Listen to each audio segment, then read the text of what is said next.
नमस्कार श्रोते हो. श्राव्य कथा मराठी या चॅनलवरती आपले सहर्ष स्वागत आहे. श्रोते हो, सध्या मी आपल्याला सुप्रसिद्ध रहस्य कथाकार श्री बाबूराव अर्नाळकर यांनी लिहिलेल्या विविध कथा सादर करत आहे. या सिरीजमध्ये मी आज आपल्याला एक विलक्षण रहस्य कथा सादर करत आहे. कथेचं नाव आहे गोलंदाज. या कथेचा पुढील भाग 7वा. त्या दिवशी दुपारी 4 वाजण्याच्या सुमारास मलबार हिलवरील एका बाकावर वसुंधरा बसले होते. मुराराव आणि प्रतिभा तिच्या अगदी जवळून पुढे गेले. वसुंधरेने त्या दोघांना पाहून आपली मान बाजूला वळवली. मुराराव प्रतिभेबरोबर बोलत पुढे गेले. आपल्या पाठीमागून जी एक मोटार हळूहळू येत आहे, त्या मोटारीत बसलेली स्त्री मुंबईतील एक प्रख्यात बदमाश आहे. मुरारावांचे ते वाक्य स्पष्ट ऐकल्यामुळे वसुंधरेने मान काढून पाहिले. एक मोटार अगदी हळूहळू तिच्या दिशेने येत होती. एक दाढीवाला इसम मोटार चालवत होता आणि त्याच्या बाजूला एक नखरेल तरुणी बसली होती. ती मोटार तिच्याजवळून जेव्हा निघून गेली तेव्हा त्या दाढीवाल्या इसमाचेही एक वाक्य तिने स्पष्ट ऐकले. हे सारेच रहस्यमय आहे. याचा अर्थ काय? हे वाक्य ऐकताच वसुंधरा थरथर कापत उभी राहिली. तो आवाज तिच्या परिचयाचा होता. तो श्रीकांतचाच आवाज होता, यात मुळीच शंका नव्हती. श्रीकांतला कृष्णाबाईच्या घरी आल्याला 3 दिवस झाले होते. त्या वातावरणात तो मजेत दिवस घालत होता. आपण एक नवीन अनुभव घेत आहोत असं त्याला वाटत होतं. अद्याप त्याची प्रकृती पूर्ववत सुधारली नव्हती, म्हणून तो त्या खोलीत खाटेवर आराम करत होता. कृष्णाबाईनेही त्याला काही त्रास दिला नव्हता. तिनं त्याला वाचण्यासाठी चांगली पुस्तक आणून दिली होती. त्याच्या खाण्यापिण्याची तिनं चांगली व्यवस्था ठेवली होती. त्याला त्या घरात कुठेही फिरण्यास परवानगी होती. फक्त बाहेर जायचं असेल तर अंधार पडल्यावर जावं असं तिने त्याला सुचवलं होतं. बंडोबाच्या वतीने ती आपली इतकी व्यवस्था ठेवत आहे हे श्रीकांतला माहीत होतं, पण बंडोबाने तरी आपल्याकडे इतके लक्ष का पुरवावे हे त्याला एक कोडेच पडले होते. दुसऱ्या दिवशी सकाळी जेव्हा कृष्णानं त्याला गोव्यासंबंधी अनेक प्रश्न विचारायला सुरुवात केली तेव्हा त्याच्या डोक्यात थोडासा प्रकाश पडला. श्रीकांत सर्व हिंदुस्थानभर भटकला होता, पण गोवा मात्र त्यानं पाहिले नव्हते. जेव्हा त्यानं तिला असं सांगितलं तेव्हा कृष्णाबाईनं त्याच्याकडे पाहून मिश्किल हास्य केलं. जर सातपुतेने तुझ्यापासून थोडीशी अक्कल उसनी घेतली असती आणि आपले तोंड अवेळी न उघडण्यास शिकला असता तर तो आज जिवंत असता. पण सातपुतेला जर तशी वाईट सवय नसती तर आम्हाला तुझ्या संबंधी काही माहिती मिळाली नसती, हे पण तितकंच खरं आहे. हळूहळू कृष्णाबाईच्या तोंडून त्याला बऱ्याच गोष्टी समजल्या. गोव्याहून एक हुशार माणूस आपल्या टोळीत सामील होण्यास येणार आहे अशी खून होण्यापूर्वी सातपुते बडाई मारत फिरत होता. सातपुतेच्या मदतीला येणाऱ्या त्या माणसानं पोर्तुगीज मुलखात बरेच नाव कमवले होते, पण तो अतिशय धूर्त असल्यामुळे एकदाही तुरुंगात गेला नव्हता. कृष्णा म्हणाली, ज्यावेळी ती बातमी बंडोबाला मिळाली त्यावेळीच त्यानं तुला आपल्या टोळीत सामील करण्याचा निश्चय केला होता. सातपुतेची टोळी सामान्यच होती. मुंबईतील बंडोबासारख्या इतर टोळ्यांवर वजन मारण्यासाठी सातपुतेनं गोव्यातील त्या प्रख्यात बदमाशांशी पत्रव्यवहाराने संधान जुळवून त्याला मुंबईस बोलवले होते हे कृष्णाबाईच्या बोलण्यावरून श्रीकांतला समजले होते. कृष्णा, तू मला गोव्याचं बदमाश समजतेस तर? त्यानं विचारलं. मग यात विचारण्यासारखं काय आहे? कृष्णा हसून म्हणाली. मग माझी तुला निराशा करावी लागेल. गोवा मी पाहिलेही नाहीये. त्या दिवशी केवळ योगायोगाने मी सातपुते बरोबर होतो. मला मोटर चालवता येते, पण हल्लीच्या काळात प्रत्येक 10 माणसात एक मोटर चालवणारा सापडतो. कृष्णा हसून म्हणाली, जोशीबुवा, तुमच्या या धूर्तपणामुळे मला तुम्ही अधिक आवडता. त्या रात्री खुद्द बंडोबाई त्याला भेटायला आला. त्याच्या आवाजावरून सातपुतेवर हल्ला करणाऱ्या चौघांमध्ये तोही होता हे श्रीकांतनं ओळखलं होतं. बंडोबानं त्याला बोलण्याची संधी दिली नाही. तिथे येताच तो श्रीकांतशी हस्तांदोलन करून म्हणाला, जोशीबुवा, आणखीन 1-2 दिवस तरी मला तुमची गरज नाही. तुमची इथं सर्व व्यवस्था ठीक आहे, बरोबर ना? बंडोबा घाईघाईनं तिथून निघून गेला. आणखीन 2 दिवसांनी एक सुंदर तरुणी त्याला भेटायला आली आणि म्हणाली, बंडोबानं मला तुला भेटायला पाठवलंय. तुझे नवीन कपडे आलेत का? म्हणजे मला कपडेही मिळायचेत की काय? श्रीकांतनं हसून विचारलं. त्या नखरेल तरुणीनं त्याच्याकडे नायाळून पाहिलं आणि ती म्हणाली, मी एका नावयालाही तुझ्याकडे पाठवणार आहे. तुझे केस व्यवस्थित कापले पाहिजेत. दाढीलाही व्यवस्थित वळण दिलं पाहिजे. उद्या माझ्याबरोबर मोटारीनं फिरण्यास तुझी तयारी आहे का? श्रीकांतला ती सारी गंमत वाटत होती. तो हसून म्हणाला, त्याहीपेक्षा वाईट गोष्टी करण्याची माझी तयारी आहे. हे ठिकाण तुझ्या राहण्याच्या योग्यतेचं नाही. ती तरुणी आजूबाजूला तुच्छतेने नजर फिरत म्हणाली, या असल्या डबक्यात लोक राहतात तरी कसं याचं मला नवल वाटतं. श्रीकांत काही बोलला नाही. कामाठीपुऱ्यातील त्या वस्तीची त्याला आता सवय झाली होती. एरवी तोही त्या वस्तीवरून गेला असता तर त्यानं आपल्या नाकावर रुमाल धरला असता, पण आता तो धुळीत माखलेल्या लहान मुलांना मोठ्या प्रेमानं उचलून घेत होता. आजूबाजूला राहणाऱ्या गिरणीत आणि कारखान्यात राबणाऱ्या मजुरांबरोबर तो कृष्णाबाईच्या ओटीवर बसून मोठ्या मजेने गप्पा मारत होता. आपण पुढे खूप मौज करू, ती तरुणी म्हणाली. श्रीकांत त्यावेळी काही बोलला नाही. त्याच्या साऱ्या आयुष्याची मौज झाली होती. त्या रात्री नवीन कपडे आले आणि त्या तरुणीने पाठवलेल्या नाव्याने आपले काम व्यवस्थित केले. श्रीकांतनं जेव्हा आरशात आपलं स्वरूप बघितलं तेव्हा त्याला आपली दाढी फार आवडली. तो आता रुबाबदार पंजाबी तरुणाप्रमाणे दिसत होता. सारा जुना इतिहास विचारण्यासाठी हा नवीन आयुष्यक्रम आपल्याला उपयोगी पडेल असं त्याला वाटलं. दुसऱ्या दिवशी 4 वाजता ठरलेल्या ठिकाणी तो त्या तरुणीला भेटला. ती तरुणी एक बबकेबाज मोटर घेऊन त्याची वाटच पाहत होती. तिनं श्रीकांतला मोटर चालवण्यास सांगितले आणि ती त्याच्या बाजूला बसली. तिच्याच इच्छेनुसार तो ती मोटर हळूहळू चालवत होता. मलबार हिल गेल्यानंतर ती तरुणी त्याला चिमटा काढत म्हणाली, तो समोरचा एक जाडगेला माणूस एका तरुणीबरोबर चाललाय. त्याला नीट पाहून ठेव. मुंबईत असताना तुला त्याला टाळलं पाहिजे. श्रीकांतने पाहिलं आणि मुराररावांना ओळखलं. त्याच्याबरोबर चाललेल्या तरुणीला मात्र त्यानं ओळखलं नाही. माळणीच्या वेशात प्रतिभेला त्यानं 100 रुपये दिले होते, पण तीच ती तरुणी मुराररावासारख्या सहकारी अधिकाऱ्याबरोबर फिरणे शक्य नव्हते. ती मोटर जेव्हा हळूहळू पुढे गेली तेव्हा बाकावर बसलेल्या एका तरुणीलाही त्यानं ओझरते पाहिले, पण समोरच चाललेल्या मुराररावांबद्दलचे विचार त्याच्या मनात घोळत असल्यामुळे त्यानं त्याही तरुणीला ओळखले नाही. तो मोटर चालवत त्या बाकावर बसलेल्या तरुणी जवळून जात असताना त्याची नवीन मैत्रीण म्हणाली, तुला चौपाटीवर आणखीन एक मोटर चालवण्यासाठी मिळणार आहे. हे सारंच रहस्यमय आहे. याचा अर्थ काय? त्याचा अर्थ तुला माहीत आहेच की, ती तरुणी हसून म्हणाली.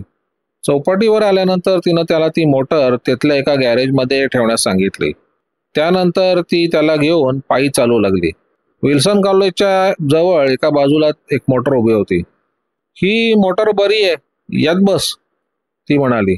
त्याला मोटर चालवण्याच्या जागेवर ढकलून ती त्याच्या बाजूला बसली आणि म्हणाली, मोटर काळवादेवीला जाऊ दे. किती वेगानं मोटर चालवतोस ते पाहायचं आहे. ती आपली परीक्षा पाहते असं श्रीकांतला वाटलं. त्यानं ती मोटर 10 मिनिटात काळवादेवीवर आणली. त्याला तिनं एका बाजूला मोटर उभी करण्यास सांगितलं. नंतर ती म्हणाली, मी काय सांगते ते नीट ऐक. मी आता माझ्या नवऱ्याला भेटायला जात आहे. त्यानं जर काही गडबड केली तर तू मला त्याच्या कचाट्यातून सोडवलं पाहिजेस. जर त्यानं काही गडबड केली नाही तर आपण सरळ लालबागला निघून जाऊ. तुझा नवरा? तुझं मंगळसूत्र कुठे आहे? त्यानं आश्चर्याने विचारलं. ते एका मारवाड्याच्या पेढीवर गाण पडलंय, ती हसून म्हणाली. मोटारीचं इंजिन मात्र चालूच ठेवा. ती तिथल्या एका दुकानात शिरली.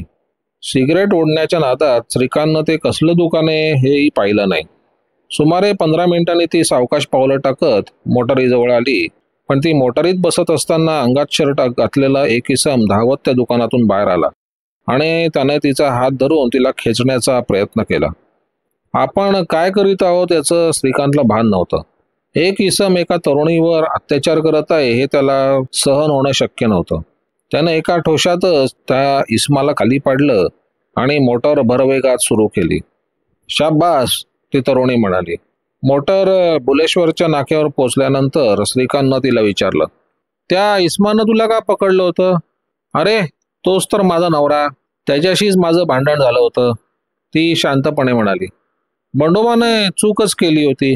मी जर नवऱ्याची बनावट हकीकत सांगितली नसती तर एव्हाना तुरुंगाच्या अर्ध्या वाटेवर पोचले असते. श्रीकांतला तिचं तेही बोलणं समजलं नाही.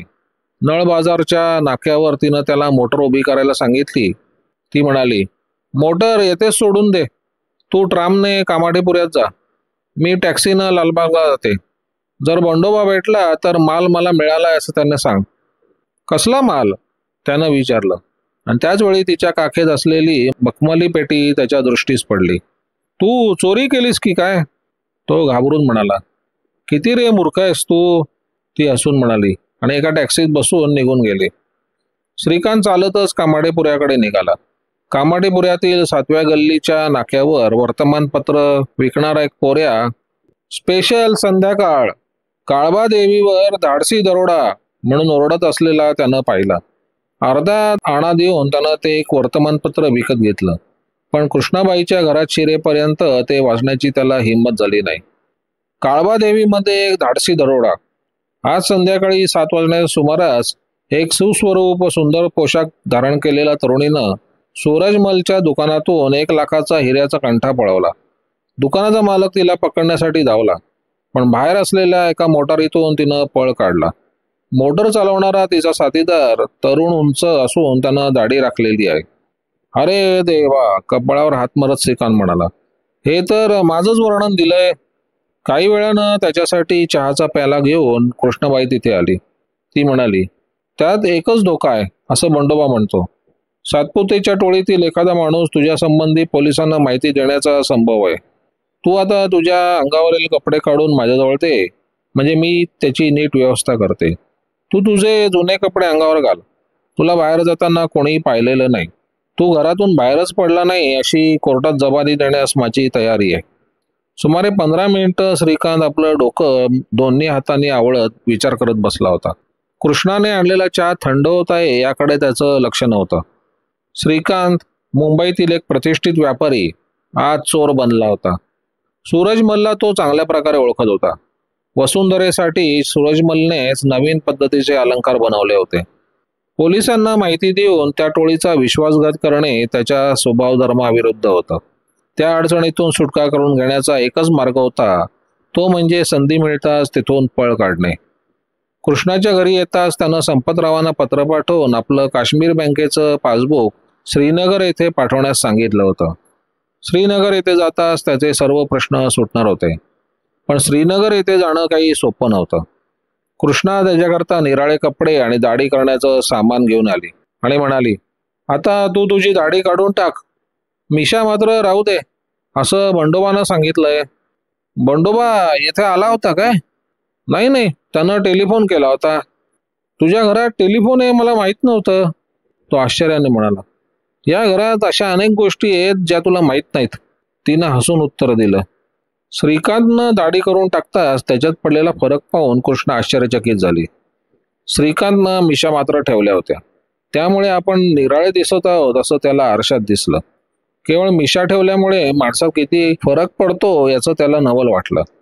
आता तुला तुझे मित्रही ओळखू शकणार नाहीत, कृष्णा म्हणाली. ती त्याच्यावर इतकी खुश झाली होती की तिनं स्वतः संबंधी माहिती त्याला सांगायला सुरुवात केली. माझ्या नवऱ्याला 2 वर्षापूर्वी जन्मठेपेची शिक्षा झाली. त्यानं एका शिपायावर गोळी झाडली होती. तो शिपाई मोठ्या नशिबानं वाचला. बंडोबाला ते पसंत पडलं नाही, ती म्हणाली. तुझा नवरा त्यापूर्वी कधी तुरुंगात गेला होता काय? 2 वेळा गेला होता. एकदा माझा नवरा आणि भद्र या दोघांनी. भद्र? हा कोण भद्र? तो फार मोठा हुशार आहे. चौपाटीवर एका मोठ्या जागेत राहतो. काही वर्षांपूर्वी तो निराळ्या नावाखाली गोलंदाजाबरोबर काम करत असे. गोलंदाज? तू त्याला ओळखतेस काय? नाही, मी त्याला फक्त नावाने ओळखते. आता भद्रेश्वर या नावाने ओळखला जातो. भद्रेश्वर एक हुशार बदमाश, गोलंदाजाचा जुना मदतनीस. ती सर्व खोली श्रीकांतच्या भोवती आता गरागरा फिरू लागली आणि हाच भद्रेश्वर त्याच्या बायकोचा मित्र बनला होता. त्यानं कृष्णाला भद्रेश्वरचे वर्णन करायला सांगितले. ते वर्णन ऐकताच त्याची खात्री पटली. आता श्रीकांत म्हणून प्रकट झाले पाहिजे असं त्याला वाटलं आणि दंडवतेंना भेटून त्यांचा त्याबाबत सल्ला घेण्याचं त्यानं ठरवलं. 9 वाजता तो कृष्णाच्या घरातून बाहेर पडणार होता, तोच एक नवीन अडचण उत्पन्न झाली. कृष्णा आत आली.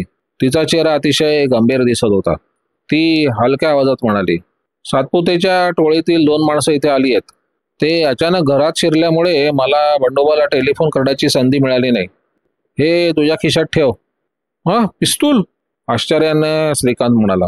मी सांगते त्याप्रमाणे कर, कृष्णा त्याच्या खिशात पिस्तूल घालत म्हणाली. नंतर तिने आपला आवाज उंचावून म्हणाले, तुम्हाला 2 इसम भेटायला आलेत. जोशी, किती वेळ लावतोयस? बाहेरून कोणीतरी मोठ्याने म्हणालं. त्याचवेळी दोन इसम त्या खोलीत शिरले.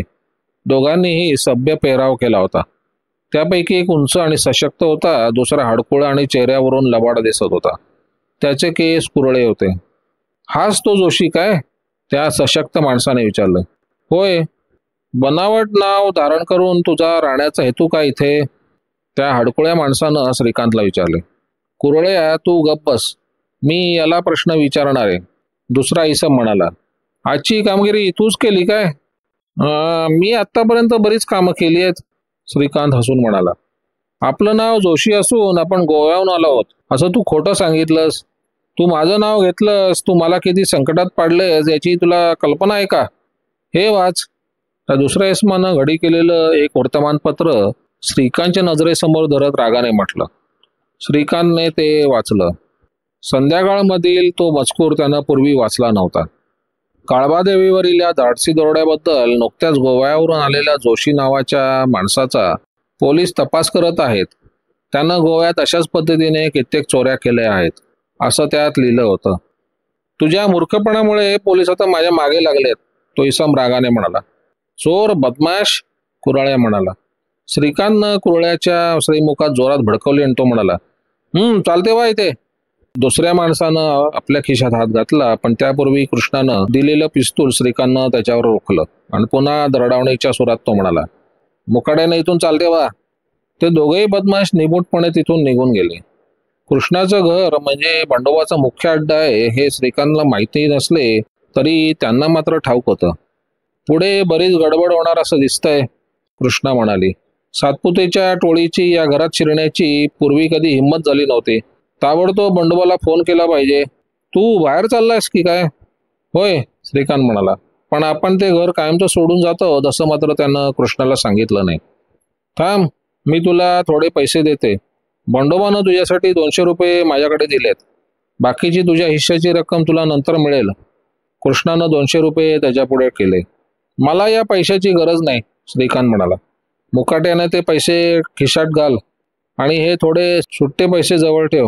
बाहेर जाताना सावध राहा. सातपुतेच्या टोळीतील लोक आसपास असण्याचा संभव आहे आणि लवकर परत ये, कृष्णा म्हणाली.